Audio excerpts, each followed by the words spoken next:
Hello mga kabayan, ng Ilonggo Bisdak, and welcome back sa ating panibagong vlog, no?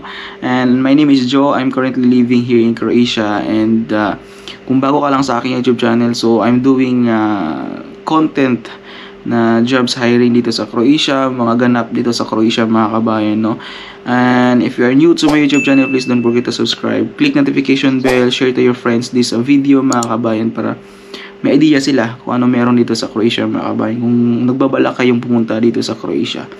So mag-i-intro muna ako.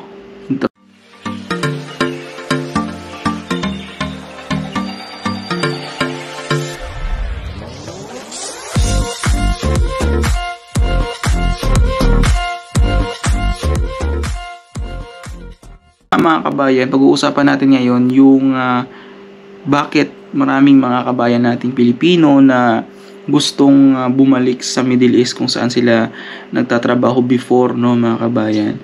Kasi siguro may mga may mga tawag nito, hindi gusto dito sa Croatia mga kabayan, no. So yun ang pag-uusapan natin kung bakit gusto nilang bumalik sa Middle East, kasi most of kababayan dito sa Croatia is from cross country po mga kabayan, kagaya ko na nanggaling din na sa Middle East mga kabayan, kung saang party man ng Middle East yan. So lahat ng Pilipino, mostly talaga ng mga Pilipino galing cross country, no. So yung iba kaunti lang galing Pilipinas na under by agency, pero mostly talaga dito cross country kagaya ko. So yung ibang atakas pa dyan. Shout out. So yun na mga kabayan, bakit gusto nilang bumalik sa Middle East, but ayaw na nilang magtrabaho dito sa Croatia, no? So unang-una lahat sa lahat mga kabayan, si Croatia kasi puro jobs, seasonal jobs lang ang mayroon sa Croatia, no? Simula na nag-Schengen country itong Croatia, maraming gustong Pilipino bumalik sa Middle East, no? Ayaw nila magtrabaho dito sa Croatia.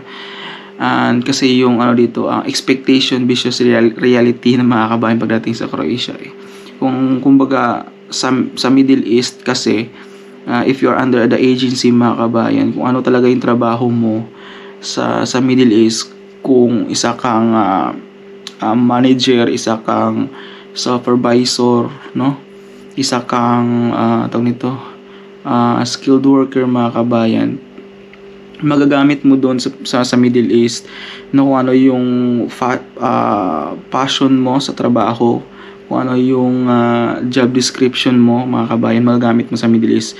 Hindi kagaya dito sa Croatia pagdating mo mga kabayan, kung manager ka sa Middle East, pagdating mo sa Croatia, kung nag-apply ka ng ibang panibagong trabaho, yun yung lagi kong sinasabi, ibang trabaho na naman yung ma-encounter mo, no? Ibang trabaho na ma-encounter mo. Hindi mo talaga filled yung trabaho na yun, kasi nga kung ano-ano na lang ibibigay ng agency sa inyo pagdating nyo dito sa Croatia, no? At saka maraming gustong bumalik sa Middle East kasi 2 years yung contract. Kung ipagbabasihan natin sa sahod mga kabayan,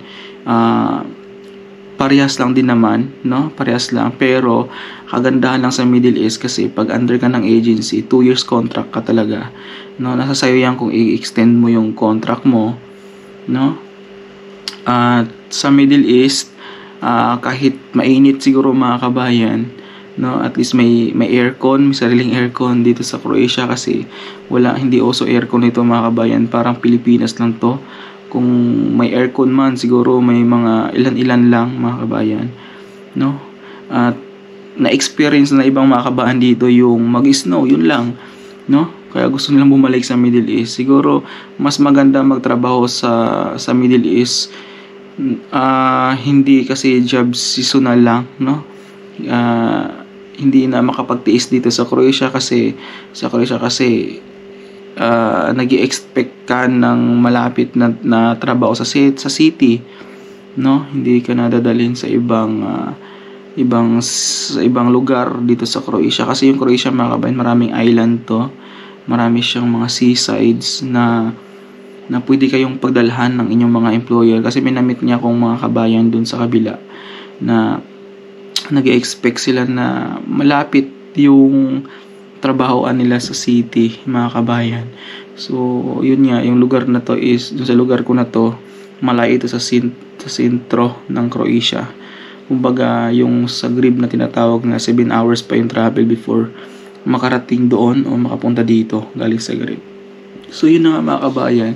So maraming sumusukong mga Pilipino. It's because hindi siya stable yung trabaho, no? Hindi kagaya sa Middle East na stable na siya, hindi ka nalipat-lipat ng bahay, no? So, marami siguro mga naka-experience na maganda yung trabaho sa Middle East. Kaso lang naudyok lang ng mga kasamahan, naudyok lang ng mga kaibigan na gusto pupunta dito sa Croatia, no, mga kabayan. Kaya siguro maraming ganong maraming ganong mga style mga kabayan na yung udyok ng kaibigan na magandang Croatia, yung trabaho, no. So pagdating dito marami na disappoint, no, maraming na dismaya nung nadatna nila dito sa Croatia, no. Sa Middle East kasi yung employer or agency nagpo-provide ng accommodation, kumbaga yung swak na accommodation, no, na meron kayo, libre lahat, tubig, kuryente.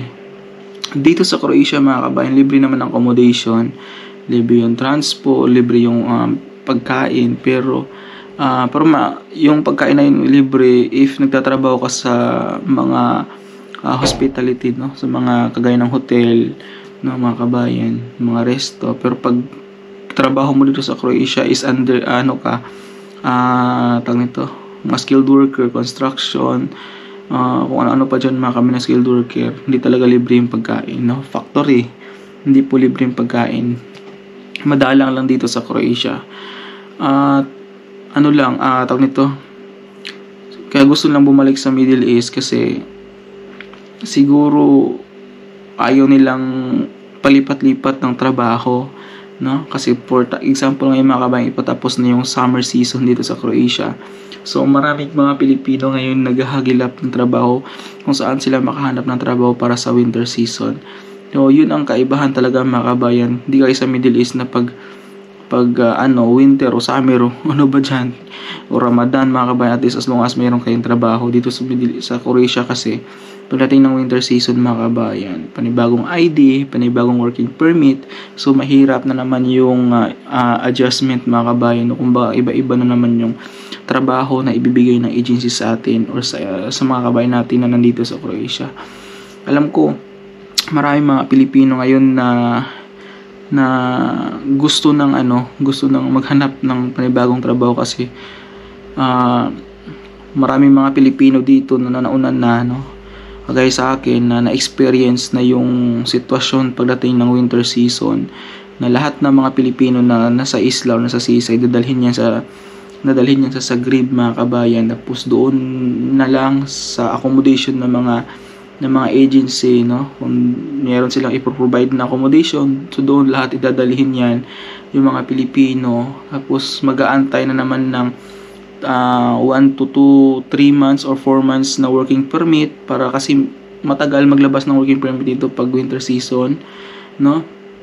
Mag-aantay ng trabaho na maibigay ng employer o ng agency mga kabayan. So meron din mga kabayan ngayon dito sa Croatia na 6 months na yung contract nila, no, pinapauwi na sila ng Pilipinas. So yun ang pinakamahirap, hindi pa nga bayad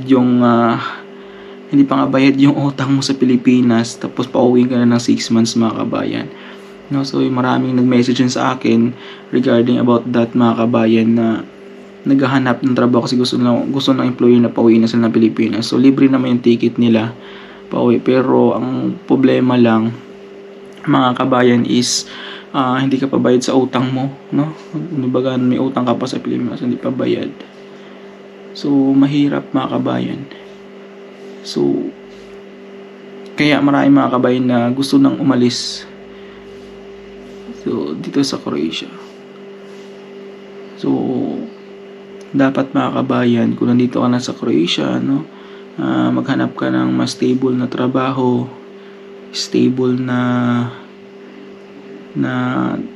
mapapasukan, no, na employer mga kabayan, kasi mahirap nga pagdating ng winter season, panibagong trabaho, panibagong adjustment na naman, no, at panibagong kasamahan na naman mga kabayan. So yun nga, Yun ang mahirap mga kabayan pag nandito ka sa Croatia. Walang stable na trabaho talaga. Kumbaga, pahirapan pa maghanap ng mapapasukan, no? Pagdating ng winter season. Pero marami naman mga kabayan na tumutulong, no? Marami naman nagpo-post sa page nila, no, na merong mga jobs hiring, no? Merong mga naghahanap ng part-time. So sa sobrang dami ng Pilipino doon sa Croatia, so feel ko mahihirapan talaga yung mga agency mag-deploy ng mga tao sa ibang mga trabaho dito sa Croatia mga kabayan. So yun na nga mga kabayan, no, pahirapan, ano lang to, storytelling lang to mga kabayan, kung ano mga na-experience dito sa Croatia. Kaya gusto nilang bumalik sa Middle East kasi ayaw na nga na talaga nila ng jobs, seasonal job mga kabayan, no. Kaya marami ding umaalis. At yun lang mga kabayan, sana may So yun na nga mga kabayan, sana makatulong ko sa inyo, no? Makatulong yung tong vlog na to para kapag-isip kayo sa mga gustong magko-cross country punta ng Croatia mga kabayan. So maraming salamat sa mga walang saong sumusuporta, no? Na-reach natin yung 10.6k subscriber. Maraming salamat. And kung meron kayong mga tanong mga kabayan, suggestions, please don't hesitate to comment down below, or you can just message me on my Facebook page, Ilonggo Bistak in Europe mga kabayan. Kung gusto niyo yung mga katanungan na private mga kabayan, no? Kung meron kayong mga suggestion, comment down below mga kabayan para i-vlog natin sa ating next vlog mga kabayan. Maraming salamat sa inyo, walang saang sumusuporta sa ating YouTube channel. Thank you so much and God bless. Ingat pa kayo lagi mga kabayan. See you soon. Kung dito kayo sa Croatia, tapikin nyo lang ako. Maraming salamat sa inyo. Bye!